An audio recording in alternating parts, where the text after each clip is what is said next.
우리는 창세기 5장을 통해서 하나님께서 아담에게 주신 복이 셋의 자손에게 이어졌음을 함께 나누었습니다. 셋의 자손에게 주어진 그 하나님의 사랑과 복은 아담의 저주에서 완전하게 해방되는 것처럼 그렇게 우리에게 보여졌습니다. 하나님이 그들을 사랑하셨는데, 그들에게 또 복을 주셨는데, 그들은 그 사랑과 복에 만족하지 못하고 또 다시 죄악에 빠지게 됩니다. 오늘 말씀 창세기 6장은 인간의 타락, 또 하나님의 그 심판, 그리고 구원의 방주를 준비하는 모습으로 나눌 수 있습니다. 저는 오늘 본문을 하나님의 입장에서 사랑한다 말해도 라는 주제로 함께 나누길 원합니다. 하나님이 인간을 사랑했는데 또 복을 주었는데 인간은 또다시 죄악과 타락을 합니다. 5절에 여호와께서 사람의 죄악이 세상에 관영한가, 그 마음의 생각의 모든 계획이 항상 악할 뿐임을 보시고, 하나님은 인간의 부패와 타락에 대해 인간이 마음으로 계획하는 모든 생각이 항상 악함을 보셨다라고 말씀하고 있습니다. 여기서 우리는 죄가 인간에게 어떤 영향을 주는지 볼 수 있습니다. 죄는 인간의 마음이 계속해서 죄와 악으로 기울어지도록 한다는 것입니다. 다시 말해 하나님의 뜻을 따르기보다 자신의 욕망과 이득을 따른다는 것입니다. 나 자신의 욕망과 이득은 하나님과 결국 멀어지게 합니다. 또 죄악과 타락을 반복하게 합니다. 또 주변 사람들에게 확산되어 그들에게도 죄악과 타락한 모습을 보이게 합니다. 그렇다면 왜 인간들이 죄악과 타락에 빠지게 되었습니까? 오늘 본문에서 특별한 단어를 사용하고 있습니다. 1절에 사람이 땅 위에 번성하기 시작할 때 그들에게는 딸들이 나니 하나님의 아들들이 사람의 딸들의 아름다움을 보고 자신들이 좋아하는 모든 자로 아내를 삼는지라. 먼저 그 당시 상황은 사람이 땅 위에 번성하기 시작할 때 세상이 살기 좋고 흥했다라고 말하고 있습니다. 어쩌면 지금 이 시대처럼 사람이 살기 좋고 풍요로운 세상을 말하고 있습니다. 그리고 인간을 하나님의 아들들과 사람의 딸들로 나누고 있습니다. 하나님의 아들들, 사람의 딸들 관련해서는 여러 가지 해석이 있지만 앞에서 전개되는 어떤 흐름을 보았을 때 하나님의 아들들은 경건한 셋의 후손을 말하고 있고 사람의 딸들은 타락한 가인의 후손으로 구별할 수 있습니다. 다시 말해 하나님께 선택받은 사람, 복된 사람이 하나님께 선택받지 않는 사람, 죄인에게 유혹되어 자기 욕망과 이득을 위해 죄악과 타락을 선택했다는 것입니다. 여러분이 살고 있는 이 세상 살기 좋으십니까? 흥하십니까? 세상이 살기 좋고 흥할 때 믿는 사람, 하나님의 자녀들은 죄인의 유혹, 세상의 유혹을 조심해야 합니다. 그 유혹이 얼마나 강렬하고 매혹적인지 또 대중을 움직이는 그 힘이 얼마나 강한지를 오늘 말씀을 통해서 볼 수 있습니다. 우리가 그 유혹에 빠지면 자기 중심성이 드러나면서 나의 욕망과 나의 이득을 위해 살아가게 됩니다. 나의 욕망과 이득은 죄악과 타락으로 드러납니다. 또 주변 사람들에게 전염병처럼 확산되게 됩니다. 하나님께 선택받은 자, 구원받은 사람도 죄를 지을 수 있다는 것입니다. 또 유혹받을 수 있다는 것입니다. 하나님보다 세상 것을 사랑하고 하나님보다 세상 것을 중요하게 여기고 하나님보다 세상 것을 우선시할 때 우리의 마음이 계속해서 죄와 악으로 기울어지게 되고 하나님의 뜻을 따르기보다 자신의 욕망을 따르게 되고 하나님과 멀어지게 되고 죄악을 반복하며 주변 사람들에게 확산된다는 것입니다. 인간은 하나님의 형상대로 지어졌는데 하나님의 뜻을 위해 살아가야 하는데 하나님이 주신 복을 이어가야 하는데 죄로 인해 아담의 저주 그 자기 형상대로 살아가려는 그 모습 때문에 죄로 인해 마음이 빼앗기고 죄로 인해 하나님과 멀어지는 하나님의 그 창조의 목적과 어긋나는 삶, 하나님과의 관계가 단절된 그 삶을 살게 된다는 것입니다. 사람이 죄를 지어도 계속해서 용서하시고 사랑과 복을 주셨는데 하나님은 계속해서 그들에게 사랑한다 말해도 인간의 마음과 생각이 모두 악에 사로잡혔을 때 하나님의 사랑을 보지도 못하고 또 듣지도 못하고 만지지도 못하는 결국 하나님과의 관계가 철저히 어긋나고 단절됨을 우리가 볼 수 있습니다. 결국 이들의 죄악이 온 세상에 퍼져 죄악으로 물들게 됩니다. 하나님의 복이 온 세상에 퍼져 은혜가 넘치길 바랬는데 아무리 그들에게 사랑한다 말해도 아무리 우리에게 사랑한다 말해도 오히려 하나님을 떠나 자신의 욕망과 이익을 따르는 그런 죄악과 타락의 삶을 살게 됩니다. 6절에 땅 위에 사람 지으셨음을 한탄하사 마음에 근심하시고 가라사대 나의 창조한 사람을 내가 지면에서 쓸어버리되 사람으로부터 육축과 기는 것과 곤중의 새까지 그리하리니 이는 내가 그것을 지었음을 한탄함이라 하시니라. 하나님이 원하시는 그 세상은 하나님의 뜻을 따르며 사랑과 축복이 넘치는 그런 세상이었습니다. 하나님은 인간과 깊은 과제를 맺고 동행하며 살아가기를 원했습니다. 하나님은 죄가 없고 평화로운 세상을 원했습니다. 하나님이 최초에 만드신 그 에덴 동산, 바로 에덴 동산이 하나님이 원하시는 세상이었습니다. 죄와 죽음이 없고 고통과 갈등이 없는 세상, 인간과 하나님, 인간과 자연, 인간과 그 상호 간의 평화가 완전히 해결되는 완전한 그 관계가 이루어지는 그 세상을 하나님이 원하셨다는 것입니다. 하지만 하나님이 창조한 그 사람은 어떻게 했습니까? 하나님이 원하시는 세상을 만들지 않았습니다. 나 자신이 원하는 세상을 만들었습니다. 하나님의 사명을 위해 살아가지 않았습니다. 사람의 욕망과 이득을 위해 세상을 만들었습니다. 하나님의 뜻을 따르는 것이 아니라 나 자신의 뜻을 따랐습니다. 하나님의 사랑을 무시하고 나 자신을 사랑하게 됩니다. 영원한 삶을 소망하지 않고 세상의 명예와 통제와 인정과 안정에 만족하며 살아가게 됩니다. 하나님은 창조하신 인간의 죄악을 보시고 슬퍼하시고 후회하십니다. 결국 이를 바로잡기 위해 심판을 결정하십니다. 여러분들 교회 계단에 이렇게 올라오시면 무엇이 보입니까? 재개발 공사 현장을 볼 수 있습니다. 여러분은 건축을 세우는 것과 건물을 무너뜨리는 것, 무엇이 더 쉽다고 생각하십니까? 세우는 것이 무너뜨리는 것보다 훨씬 더 어렵죠. 그렇죠? 무너뜨리는 게 훨씬 쉽습니다. 그렇다면 하나님 입장에서 세상을 창조하신 것과 세상을 무너뜨리는 것, 무엇이 더 쉬울까요? 무너뜨리는 것이 훨씬 쉽겠죠. 그런데 왜 하나님이 한탄하시고 분노하셔서 심판하시겠다고 결정했는데 100년이라는 그 긴 시간을 걸려 노아에게 방주를 만들라고 했을까요?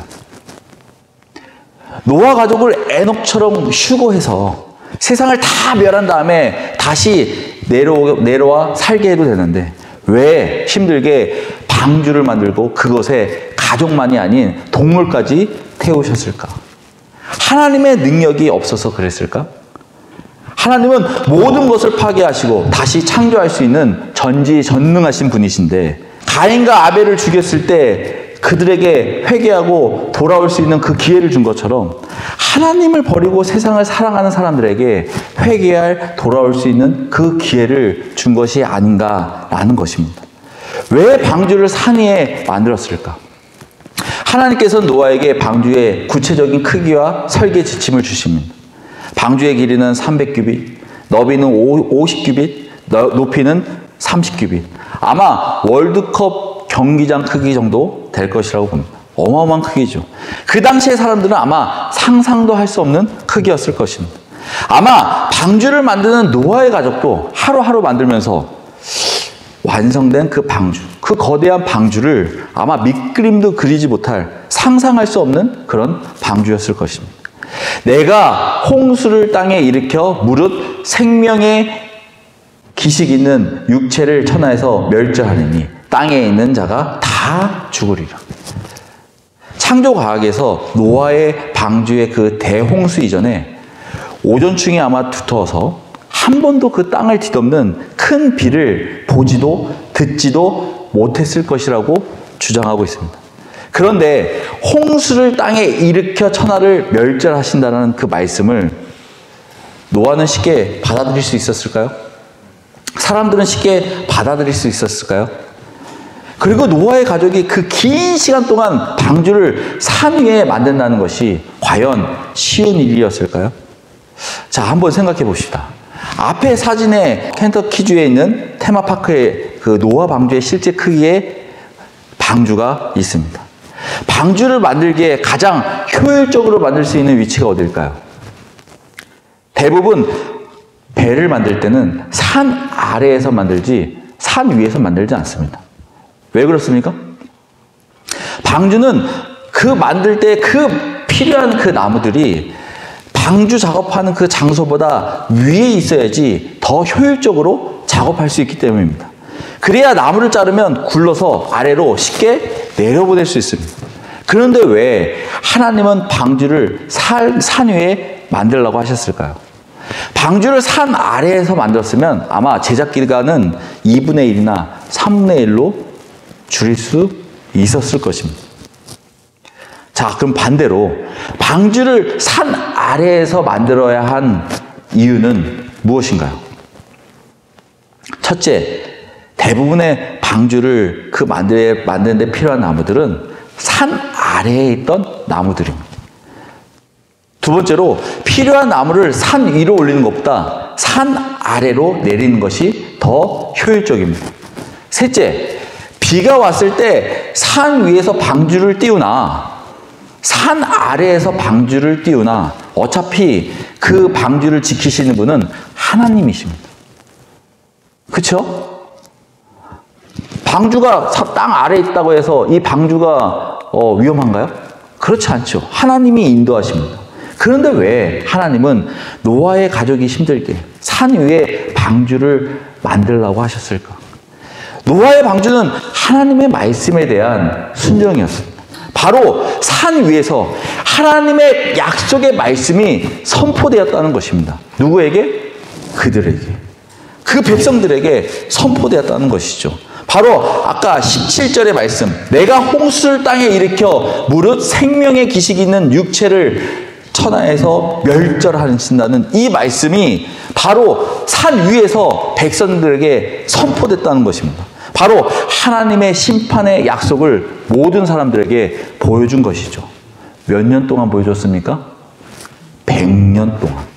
100년 동안 하나님의 약속을 그들에게 보여주었습니다. 그들에게 회개할 수 있는 기회를, 그들에게 돌아올 수 있는 기회를 줬다는 것입니다. 100년 동안 하나님은 그들에게 사랑한다. 그들에게 돌아와라. 라는 메시지를 그들에게 보여준 것입니다. 하나님이 사람을 그저 창조물로 여기셨다면 아마 바로 심판해서 죽였겠죠. 하지만 하나님은 사람을 자녀로 여기셨습니다. 아버지가 집 나간 자녀를 기다리는 것처럼 얼마나 그 간절한 마음으로 기다렸겠습니까? 아마 우리 사람이었다면 죽었을 때까지 기다렸을 것입니다. 하나님은 한 사람이라도 돌아오길 기다리신 것입니다. 그것도 100년 동안 기다리신 것입니다. 하지만 사람의 반응은 어떻습니까?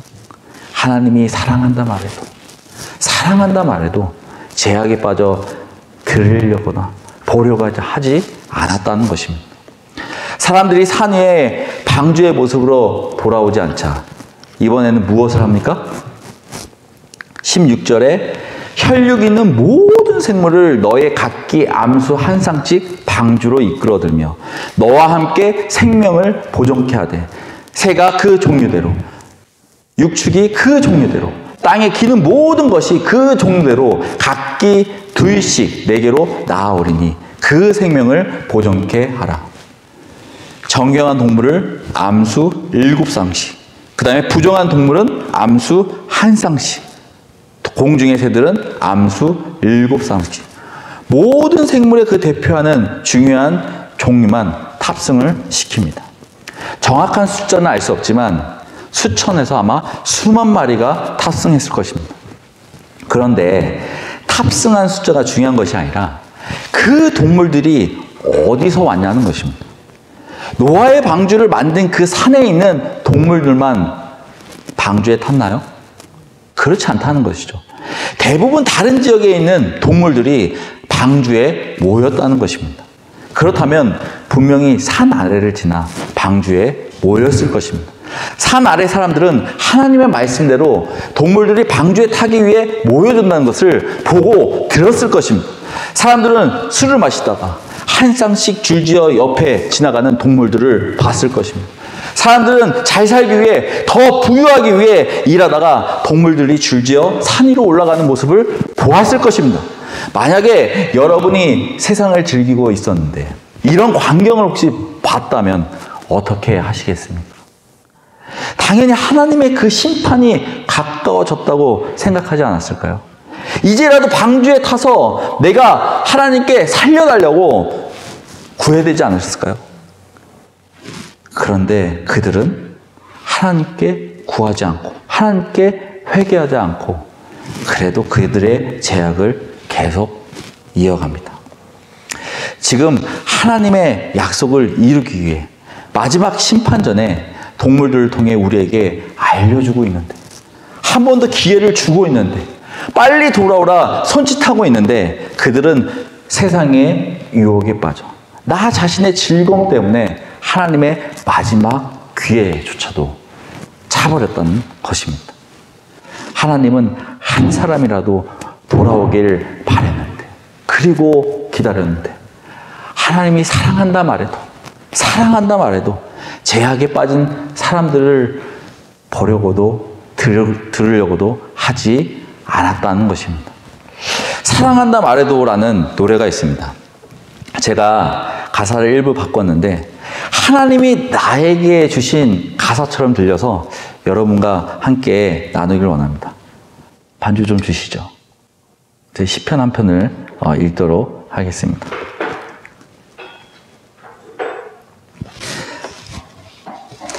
난 내 앞에 서 있어. 하나님 입장입니다. 난 내 앞에 서 있어. 너는 너의 생각에 또 잠겨 있네. 너와 함께 있어 더 외로운 나. 널 사랑하기에 난 내 앞에 여전히 서 있어.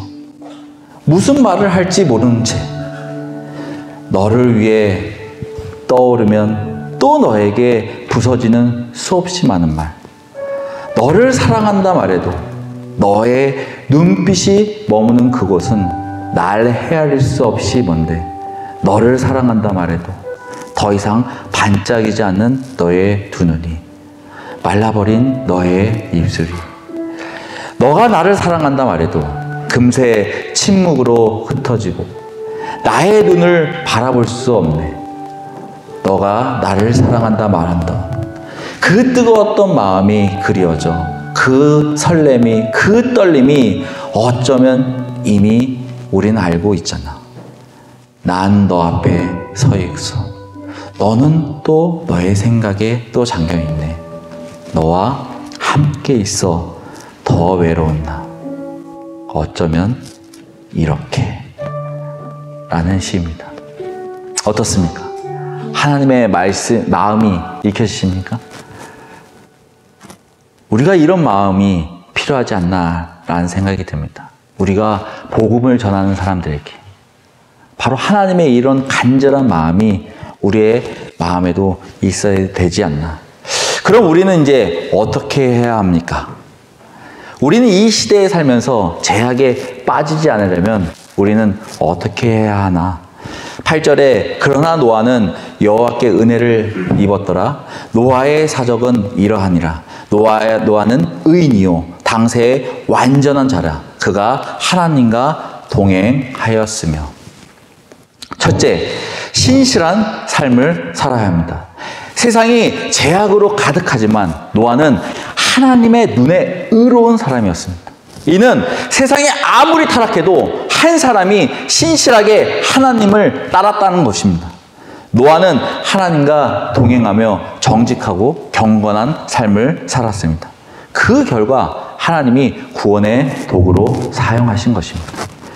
여러분의 삶 속에서 하나님과 동행하는 삶이 되길 원합니다. 나의 삶이 나 자신이 드러나는 것이 아니라 성령님이 드러나는 그 삶이 되길 원합니다. 둘째로, 말씀에 순종해야 합니다. 하나님이 방주를 만들라고 명령을 내리셨을 때 노아는 이유와 결과를 묻지 않고 그 지시를 따랐습니다. 당시 많은 사람들이 조롱하고 또 비난도 했을 것입니다. 하지만 노아는 흔들리지 않았습니다. 노아는 세상의 소리를 듣는 것이 아니라 하나님의 소리를 들었습니다. 노아는 하나님의 명령에 따라 방주를 완성한 것입니다. 방주를 만드는 하루하루가 힘들고 지치고 끝이 보이지 않아도 40년의 그 광야의 길처럼 그 험난하고 그 긴 길을 인내하면서 갔다는 것입니다. 신앙에서 순종이 얼마나 중요한지를 말하고 있는 것입니다. 하나님의 말씀을 의심 없이 신뢰하는 그 자세, 그 자세로 순종하는 삶을 우리가 가지길 원합니다. 셋째로, 믿음으로 미래를 준비했다는 것입니다. 노아는 아직 홍수가 일어나지 않았을 때 방주를 짓기 시작했습니다. 그리고 100년을 준비했습니다. 눈앞에 보이는 현실에 얽매이지 않고 하나님의 말씀을 근거로 미래를 준비했다는 것입니다. 그로 인해 하나님의 공의와 자비가 동시에 드러났습니다. 이는 죄를 미워하시되 죄인을 구원하고자 하시는 하나님의 마음을 알게 된 것입니다. 주변에서 조롱하고 비웃어도 산 위에 방주를 만드는 그 노아의 믿음이 우리에게 있기를 바랍니다. 마무리하겠습니다. 하나님은 지금도 우리에게 사랑한다 말하고 계십니다. 그리고 우리를 다시 돌아오게 기다리고 계십니다. 여러분은 어떤 반응을 하시겠습니까? 지금 세상에서 누리고 있는 것을 쫓아 사시겠습니까? 아니면 그 방주를 바라보며 함께 올라타시겠습니까? 우리는 노아의 방주를 통해 하나님의 구원을 보았습니다. 그럼 우리가 타야 할 방주는 어디에 있습니까? 우리는 어떤 방주를 타야 합니까? 노아의 방주는 구원의 방주였습니다. 노아의 방주는 믿음의 방주였습니다. 하지만 기억해야 될 것, 노아의 방주는 완벽한 방주가 아니었습니다. 노아의 방주는 일시적인 방주였습니다. 하나님이 물로 심판에 대한 안식처밖에 되지 않았다는 것입니다. 그럼 우리에게 완벽한 방주는 누구입니까? 우리에게 구원의 방주는 누구입니까? 바로 예수님, 예수 그리스도이십니다. 예수님의 그 십자가는 인간의 죄를 대신 지고 죽으심으로 모든 인류에게 구원의 길을 열어주셨습니다. 예수님을 믿는 자, 예수님의 그 방주에 탄 자는 죄의 심판에서 벗어나 구원을 받고 영원한 생명을 누린다고 말씀하셨습니다. 예수님은 우리에게 새 생명을 허락하셨습니다. 예수님은 세상의 자녀가 아닌 하나님의 자녀로 완전한 하나님과의 관계를 회복시켜 주셨습니다.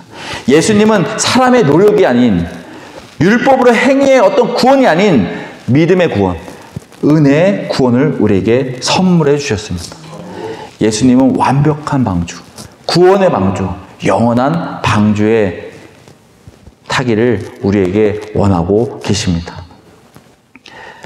이 시간 잠시 기도할 때 하나님이 지금 우리에게 하신 그 말씀을 마음에 되새기면서 결단하는 시간을 가지길 원합니다.